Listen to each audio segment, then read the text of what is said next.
Welcome to Penrose Learning, where we make understanding easy. You're starting with the essentials. Make sure you're in the Outlook app or Outlook.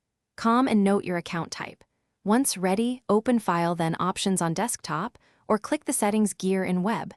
You do this because desktop and web settings live in different menus. Now navigate directly to the Mail or General Personalization area. This gets you to background and theme controls. Make sure Outlook is updated so the background options match what you'll see next. Now you'll pick and apply the color.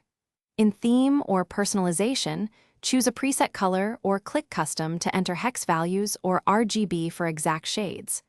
Once done, preview changes in the reading pane and calendar to confirm contrast and legibility. Accessibility matters. If you need a consistent brand color, paste the hex code. Make sure to apply changes to the correct scope. Mail only versus the whole app.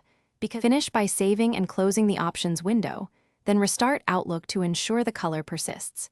If you use Exchange or Office 365, allow time for settings to sync across devices. Once done, double-check mobile and web clients for consistency. If the background doesn't update, clear Outlook cache or reset personalization and make sure high contrast or accessibility options aren't overriding your choice.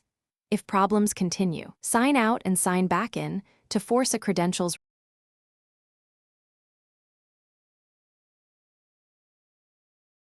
Thanks for watching. If this was helpful, leave a like and consider subscribing. See you next time.